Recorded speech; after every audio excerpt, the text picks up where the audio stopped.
Hello दोस्तों, नमस्कार।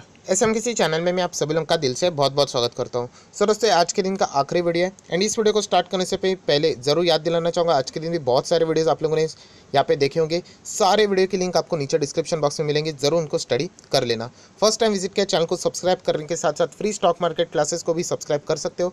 Link ऊपर आई बटन पर या नीचे डिस्क्रिप्शन बॉक्स में मिल जाएगी। सो चलिए दोस्तों, फिलहाल इस वीडियो को स्टार्ट कर लेते हैं। दोस्तों, अभी हम लोग आ चुके हैं हमारे नॉर्मल स्क्रीन के ऊपर। कुछ इंपॉर्टेंट स्टॉक्स के बारे में, इंफॉर्मेशन के बारे में, न्यूज़ के बारे में यहाँ पे डिस्कस करना है। सबसे पहले शुरुआत करेंगे यहाँ पे IRCTC के बारे में। अभी IRCTC यहाँ पे कवर करने का मेन जो मकसद है वो यही है कि 12 अगस्त को यहाँ पे इंपॉर्टेंट इवेंट होने वाला है एंड कल के दिन 11 तारीख एक बहुत ही इंपॉर्टेंट दिन रहेगा। सो इस 11 तारीख के ऊपर भी आप लोग फोकस यहाँ पे रख सकते हो, क्योंकि कोई भी इवेंट रहने से पहले, मतलब रिजल्ट भी आने वाले हैं एंड खास करके स्प्लिट, तो ऐसे वक्त हम लोग को कभी कभी यहाँ पे एक दिन पहले बहुत बड़ी हलचलें देखने को यहाँ पे मिल जाती है। सो ये स्टडी करने के लिए एक स्टॉक मैं आप लोगों को बता रहा हूँ, IRCTC। वैसे तो ऑलरेडी PT के लिए हम लोगों ने इसको एंटर करके यहाँ पे रखा हुआ है। सो 12 तारीख को ये सारी चीज़ें समझ में आ जाएगी, बट कल के दिन की भी बात करें तो ये बहुत ही इंपॉर्टेंट स्टॉक यहाँ पे रहने वाला है।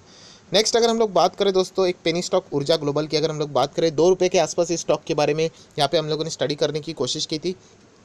आप सभी लोगों को पता है ऊर्जा ग्लोबल से रिलेटेड बीच में बहुत ज़्यादा इश्यूज हम लोग को देखने को यहाँ पे मिले थे एंड इनके जो नंबर्स थे वो भी उस तारीख को नहीं आए थे। सो यहाँ पे कल इनके नंबर्स हम लोग को देखने को मिलने वाले हैं एंड इतने सब कुछ इशू ड्रामा के बाद किसी भी कंपनी में, मतलब इतनी सारी चीज़ें हो जाती है कंट्रोवर्सी वाली, उसके बाद उसके नंबर देखना बहुत ही ज़्यादा इंपॉर्टेंट यहाँ पे बन जाते हैं। सो ऊर्जा ग्लोबल कल अपने नंबर यहाँ पे पेश करने वाला है 11 अगस्त की अगर मैं बात करूँ तो ज़रूर, चाहे आपके पोर्टफोलियो में रहे ना रहे, पेनी स्टॉक है, सब कुछ पता है यहाँ पे, बट स्टिल सीखने के लिए बहुत कुछ चीज़ें हम लोग को यहाँ पे मिल सकती है। सो ज़रूर ऊर्जा ग्लोबल के ऊपर फोकस रखना है।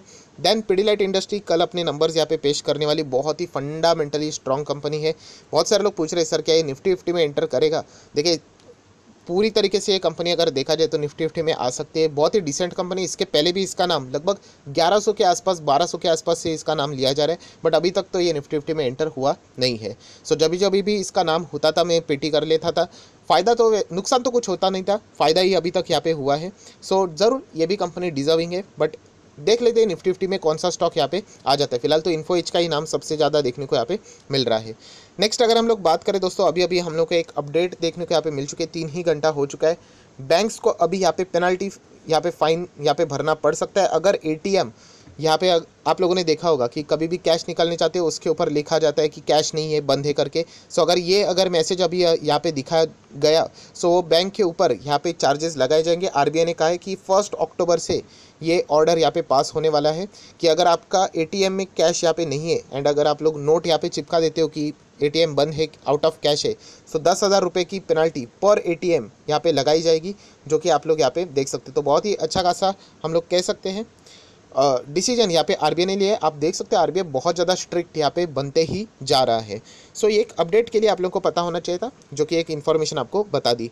नेक्स्ट अगर मैं यहाँ पे बात करूँ तो दोस्तों, जोमेटो से रिलेटेड जैसे मैंने अभी आप लोगों को बताया, Q1 के रिजल्ट सामने आ चुके हैं। रिजल्ट अगर देखेंगे तो लॉस ही हम लोग को देखने को मिल रहा है। सो एक बहुत ही अच्छा डिसेंट यहाँ पे हम लोग कह सकते हैं, कमेंट यहाँ पे बहुत ज़्यादा लोगों से पूछे जा रहे हैं सर जोमेटो की अगर हम लोग रेवेन्यू की बात करें तो बहुत अच्छा बढ़ा है, इनकम बढ़ा है, अच्छी बात है, एंड जो एक्सपेंस बढ़े उसमें एम्प्लॉय की अगर हम लोग बात करें उनके ऊपर खर्चा ज़्यादा किया गया है।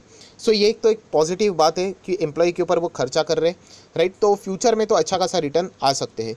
देखिए, एक पॉइंट ज़रूर है कि एम्प्लॉय के ऊपर वो खर्चा कर रही है, तो हर किसी कंपनी ने करना ही चाहिए, बट एक पॉइंट मैं आप लोगों को ज़रूर यहाँ पे बताना चाहूँगा, अगर अच्छा लगे तो आप ऐड करके चल सकते हो। देखिए, ये डिपेंड करता है कंपनी के बिजनेस टू बिजनेस मॉडल के ऊपर। अगर मैं जोमेटो की बात करूँ ना दोस्तों, तो उनके लिए एम्प्लॉयज़ ही सबसे बड़ा उनका डीप असेट है। मतलब बाकी अगर हम लोग कंपनीज़ की बात करें वहाँ पे भी एम्प्लॉयज़ रहते हैं, बट खास करके अगर मैं जोमेटो की बात करें, अभी फूड डिलीवरीज़ की अगर हम लोग बात करें, सबसे मेन असेट कौन सा है उनका, एम्प्लॉयज़ ही है। तो उनको वो खर्चा करना ही पड़ने वाला है एंड वो खर्चा वो कंट्रोल नहीं कर सकते, वो तो इनफैक्ट और भी बढ़ेगा। सो ये एक इंपॉर्टेंट चीज़ है। अगर हमें ऐसा लगता है कि ये वन टाइम है, ऐसा नहीं है, वो आगे भी होने वाला है। जितने उनके फूड डिलीवरी से रिलेटेड कॉन्टैक्ट्स बढ़ते जाएंगे, उतना उनका एम्प्लॉयज़ का कॉस्ट बढ़ते ही रहने वाला है, क्योंकि देखा जाए तो एम्प्लॉयज़ ही उनके लिए सबसे बड़ा डीप असेट है, हम लोग ऐसा यहाँ पे कह सकते हैं। सेम चीज़ मैंने इससे पहले भी आप लोगों को एक बताई थी, मैं आप लोगों को एक रेफरेंस दिखाना चाहूँगा। सो दोस्तों आप लोग देख सकते हैं मैं एक पुराने वीडियोस के ऊपर आ चुका हूँ 3 साल पहले, जब ये चैनल बिल्कुल नया था। आप देख सकते हैं 800 लोगों ने भी ये वीडियो को देखा नहीं था, बहुत ही नया था। तभी मैंने आप लोगों को एक लिए वीडियो बनाया था कि जेट एयरवेज से अभी आप लोगों को दूर रहना है। तब ये स्टॉक 3 डिजिट में चलता था, if I am not wrong 300 रुपये से भी ऊपर चलता था। सो इस वीडियो में मैंने ऐसा क्यों कहा था, क्योंकि इसीलिए कहा था दोस्तों, क्योंकि जेट एयरवेज का बिजनेस क्या है, यहाँ पे फ्लाइट उड़ाना आप सभी लोगों को पता है। इनका एक्चुअल असेट कौन सा है देखा गया तो अगर हम लोग बात करें हवाई जहाज है, बट हवाई जहाज से भी इंपॉर्टेंट असेट कौन सा है, उनके पायलट्स। और जेट एयरवेज ने यहाँ पे एक फैसला लिया था, उन्होंने कहा था कि पायलट्स की सैलरी है हम लोग बाद में देंगे। चलेगा क्या ऐसे? बिल्कुल भी नहीं चलेगा। तो आप लोग देख सकते हैं बाद में जेट एयरवेज की हालत क्या हो गई। तो ये मैं आप लोगों को यहाँ पे जेट एयरवेज के साथ जोड़कर क्यों बता रहा हूँ, मैं कोई बिजनेस कंपेयर नहीं कर रहा हूँ, बट कुछ कंपनियाँ ऐसे रहते, कुछ बिजनेसेस ऐसे रहते हैं, उनके लिए एम्प्लॉयज़ ये डीप असेट रहते हैं और उनको उनके ऊपर खर्चा करना ही पड़ेगा, वरना बहुत ज़्यादा दिक्कतें हो सकती है। तो जोमेटो का भी बिजनेस वैसा ही है कि उनको उनके एम्प्लॉयज़ के ऊपर खर्चा करना ही पड़ेगा। आप सोच के देख लो, आप जोमेटो के ओनर हो, आपको मतलब एक बार सोच के देखो कि आपके एम्प्लॉय स्ट्राइक पे चले गए, आपका पूरा बिजनेस ही कोलैप्स हो जाएगा। सो ये सबसे मेन चीज़ है जो कि आप लोगों को यहाँ पे मैं बताना चाह रहा था। सो दोस्तों ओवरऑल कंक्लूजन क्या है कि यहाँ पे एम्प्लॉय जो बेनिफिट्स रहने वाले, मतलब खर्चे एम्प्लॉयज़ के ऊपर करने वाले, वो तो यहाँ पे लगातार बढ़ने ही वाले हैं।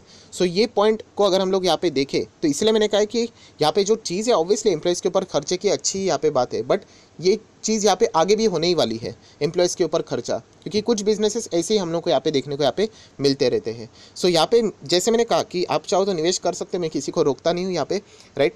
बट जो एक सेफ डिसीजन रहता है कि कंपनी अगर अच्छे प्रॉफिट में आ जाए, अच्छा डिसेंटली रिजल्ट दिखा दे, तब जाके अगर आप निवेश करोगे तो एक प्रॉपरली डिसीजन यहाँ पे मुझे लग रहा है। वरना आप चाहो तो बिंदास यहाँ पे निवेश कर सकते हो, राइट। हर किसी का अपना पैसा होता है, अपना डिसीजन हर कोई यहाँ पे ले सकता है। सो जोमेटो से रिलेटेड जो इंपॉर्टेंट पॉइंट मुझे ऐसा लगा, जो कि बहुत ही अच्छा कमेंट था यहाँ पे, तो इसलिए यहाँ पे मैंने थोड़ा सा आप लोगों को समझाने की कोशिश की है। सो नेक्स्ट अगर हम लोग यहाँ पे बात करें दोस्तों, तो एसबीआई कार्ड से रिलेटेड भी कुछ सवाल यहाँ पे पूछे जा रहे हैं। सर एसबीआई कार्ड में आप लोग डिलीवरीज देख रहे हो, यहाँ पे लगभग 70% से ज़्यादा यहाँ पे डिलीवरीज हो रही है, क्या कुछ अच्छा यहाँ पे होने वाला है? तो दोस्तों मैं अगेन कह रहा हूँ, जैसे मैंने आप लोगों को बताया था ना कि जो ये पीटी वाला जो फॉर्मूला है ना, जोर ज़बरदस्ती से किधर भी अप्लाई नहीं करना है, बस मन में आ जाए पीटी करना है, ऐसा बिल्कुल भी नहीं है। मैंने आप लोगों को क्या बताया था कि एबनॉर्मल ऐसा देख कर ही लगना चाहिए कि कुछ तो बहुत बड़ी क्वांटिटी उठाई गई है, फुल टू एबनॉर्मल ऐसा देखने को मिलना चाहिए। बेस्ट एग्जांपल एस्ट्रल में हम लोगों ने देखा था, एस्ट्रल पॉली 95%, कभी ऐसा होता नहीं था उस स्टॉक में, एंड बाद में हम लोगों ने देखा बोनस आ गया करके, राइट। ऐसे एबनॉर्मल डिलीवरीज हम लोग को देखने को मिल गई, तो हम लोग एक एक्सपेक्टेशन रख सकते हैं। अभी 70% की बात करिए, कोई एबनॉर्मल डिलीवरी नहीं है, मैंने चेक भी किया रिकॉर्ड में, तो बिल्कुल कॉमन है, कोई यहाँ पे ऐसी बात नहीं है, राइट। तो यहाँ पे हम लोग कह सकते हैं एसबीआई कार्ड में माल इसीलिए उठाया जा रहा होगा क्योंकि ये एक ही रेंज में घूम रहा है, हमेशा 1000 के ऊपर चल गया तो कोई ना कोई बड़ा यहाँ पे जो एंटिटी रहता है वो माल यहाँ पे बेच देता है। सो यहाँ पे जैसे मैंने कहा कि पीटी करने के लिए ऐसा कोई भी ज़बरदस्ती वाला फॉर्मूला यूज़ नहीं करना है। एक और शेयर के बारे में पूछा यहाँ पे जा रहा है, सर बजाज होल्डिंग, क्या बजाज होल्डिंग में हम लोग पीटी करें, क्योंकि यहाँ पे तो बहुत ही ज़्यादा हेवी क्वांटिटी उठाई जा रही है। सो पीटी करने के लिए जैसे मैंने कहा कि क्या आपको पता है बजाज होल्डिंग कितना स्लो चलता है? स्टॉक खराब नहीं है, भयंकर स्लो चलता है। अगर ये स्टॉक आपके पोर्टफोलियो में पड़ा रहा ना तो सालों साल तक पड़ा रहेगा, इतना ये भयंकर स्लो चलने वाला स्टॉक है, राइट। सो ये पॉइंट आपको पता होना चाहिए। नेक्स्ट अगर मैं बात करूँ तो यहाँ पे पीटी से रिलेटेड कुछ डेटा यहाँ पे मैंने चेक करने की कोशिश की है, तो मैं वो आप लोगों के सामने यहाँ पे रखना चाहूँगा। मैं एक बार यहाँ पे इसको ओके कर लेता हूँ आप ही लोगों के सामने। बजाज होल्डिंग आप देख सकते हैं, मैंने सिलेक्ट किया है यहाँ पे, तो ये देखिए डेटा ओपन हो गया। तो सर बजाज होल्डिंग में भी बहुत ज़्यादा माल उठाया गया, 92%। सो दोस्तों अगेन यहाँ पे एक गलत बात है, आप देख सकते हो इसके एक दिन पहले लगभग 80% है, उसके एक दिन पहले भी आप देख सकते हो 78%, मतलब 80% है। उसके कुछ दिन पहले 70 था, उसके एक दिन पहले 85% था। देन अगर मैं थोड़ा सा यहाँ पे चेक कर लेते ये देखिए 85% था। सो मैं मेन बताने की कोशिश क्या कर रहा हूँ कि यहाँ पे 92% भी यहाँ पे बजाज होल्डिंग के लिए कोई एबनॉर्मल डिलीवरीज नहीं है, ये एकदम नॉर्मल बात है। ये देखिए 85%, अभी मैंने दिखाया, एक महीने का भी डेटा देखोगे तो 84%, 70%, 80%, अभी भी आप देख सकते हैं 80%। सो मेजर जैसे मैंने आपको कहा था कि एबनॉर्मल चीज़ें देखने को मिलनी चाहिए, एकदम अनयूजुअल, देख के ऐसा लगेगा कि कुछ तो यहाँ पे हो सकता है, एंड गारंटी नहीं कि ऐसा होगा ही करके। अभी हम लोगों ने रिलैक्सो में किया था, अभी तक रिलैक्सो में कुछ हुआ ही नहीं है, वैसे का वैसा ही है, राइट। तो इसलिए इसको एकदम सिंपल टेक्निक मत समझना कि कुछ ना कुछ तो होने वाला है, बट येस हम लोग कह सकते हैं कि एक अच्छा शेयर खरीदने के लिए हमें कभी एक्सक्यूज़ चाहिए होता है तो ये एक्सक्यूज़ हम लोग पकड़ सकते हैं। सो बजाज होल्डिंग की भी अगर हम लोग बात करें तो यहाँ पे अगर आप 92% देख रहे हो तो शायद से एक ही रीज़न हो सकता है कि ये बिल्कुल अपने टॉप लेवल पे है, जो हम कहते हैं ना ब्रेकआउट अगर हो गया तो तेज़ी के लिए, बस यही एक चीज़ आप लोग चाहते यहाँ पे कह सकते हैं। तो ऐसे ज़बरदस्ती फॉर्मूला को अप्लाई नहीं करना है, ऐसा लगना चाहिए कि कुछ तो अनयूजुअल एक्टिविटी देखने को मिल रही है, तब आप चाहो तो ऐसा चीज़ों को बोल सकते हो। नेक्स्ट अगर हम लोग यहाँ पे बात करें इन्फोसिस से रिलेटेड भी बहुत सारे कमेंट्स आ रहे हैं, सर इनसाइडर ट्रेडिंग की जो न्यूज़ आ रही है वो क्या है। सो अगर मैं यहाँ पे नीचे भी स्क्रॉल डाउन कर लेता हूँ तो ये देखिए, सेबी ने 12 लाख का फाइन लगाया इंडिविजुअल के ऊपर for the insider trading Infosys के स्टॉक के ऊपर। सो इन्फोसिस का एक एम्प्लॉय था, उन्होंने प्राइस सेंसिटिव इन्फॉर्मेशन का इस्तेमाल करके यहाँ पे प्रॉफिट कमाया, हम लोग ऐसा भी यहाँ पे बोल सकते हैं। सो सेबी ने 12 लाख का ये लगाया। और दोस्तों ये जो मैटर है ना वो 2016 का है, राइट। तो अभी के हिसाब से अगर हम लोग बात करें तो कोई चिंता करने की ज़रूरत नहीं है। एंड आप लोग यहाँ पे देख सकते हैं एक दिन पुरानी वाली ये खबर हम लोग को देखने को मिल रही है। एंड ये ऐसी बहुत सारी चीज़ें हम लोग को बार बार देखने को यहाँ पे मिलती रहती है। आप चाहो तो डेली बेसिस के ऊपर गूगल करके भी देख लेना, इनसाइडर ट्रेडिंग कोई भी स्टॉक आपको कोई ना कोई ऐसा ना वैसा स्टॉक यहाँ पे यूजुअली मिल ही जाएगा। सो इन्फोसिस स्टॉक अगर आपके पास है तो ऐसा कोई डरने की ज़रूरत आप लोगों को नहीं है। नेक्स्ट अगर हम लोग यहाँ पे बात करें तो यस, टाटा मोटर्स के ऊपर अगर मैं बात करूँ तो एक इनडायरेक्टली एक अच्छी न्यूज़ आप चाहो तो बोल सकते हैं, डायरेक्टली नहीं है। सो इनडायरेक्टली न्यूज़ क्या है तो दोस्तों यहाँ पे आप लोगों को पता है टाटा मोटर का जो स्टॉक गिरा था, क्यों गिरा था? सेमीकंडक्टर, यस, जो चिप के शॉर्टेजेस थे आप लोगों को पता है, उसके कारण यहाँ पे टाटा मोटर का बिजनेस मतलब डिमांड इतनी सॉलिड है बट सप्लाई नहीं कर पा रहे। क्योंकि दूसरों के ऊपर डिपेंड है। सो दोस्तों यहाँ पे एक ज़बरदस्त अनाउंसमेंट हम लोग को यहाँ पे देखने को मिल सकती है, जो खुद टाटा मोटर के जो हम कह सकते हैं जो चेयरमैन है चंद्रशेखरन जी, राइट, जो हेड है हम लोग ऐसा भी बोल सकते हैं। तो Tata group is looking to enter the semiconductor manufacturing, yes, मतलब ये खुद ही बनाने वाले अभी सेमीकंडक्टर, दूसरों के ऊपर अभी वो रिलाय नहीं करेंगे। तो इसका ये क्या चल रहा है, प्लानिंग चल रहा है। आप देख सकते हैं लुकिंग टू लिखा है, बट मुझे ऐसा लगता है वो डेफिनेटली इस चीज़ में वो एंटर यहाँ पे कर सकते हैं। सो ये एक अच्छा हम लोगों को संकेत मिल जाता है कि टाटा मोटर देखा जाए तो स्ट्रगल तो कर रहा है बिजनेस, सवाल ही नहीं उठता इसमें, पर जिस तरीके से मैनेजमेंट इसको हैंडल करने की कोशिश कर रही है वो बहुत ही काबिले तारीफ़ है, जो कि आप लोग यहाँ पे देख सकते हो। सो जो सेमीकंडक्टर का जो इशू है वो सिर्फ टाटा मोटर तक नहीं, दुनिया भर के जितने भी ऑटो कंपनीज है, अगर आप लोग चाहो तो मारुति सुजुकी का भी स्टेटमेंट देख सकते हो, वॉक्सवैगन का भी स्टेटमेंट देख सकते हो, BMW की भी अगर हम लोग बात करें, सारी जितनी भी गाड़ियाँ हैं प्रोडक्शन उनका सभी का रुका हुआ है जस्ट बिकॉज ऑफ सेमीकंडक्टर के जो शॉर्टेजेस है उसके कारण।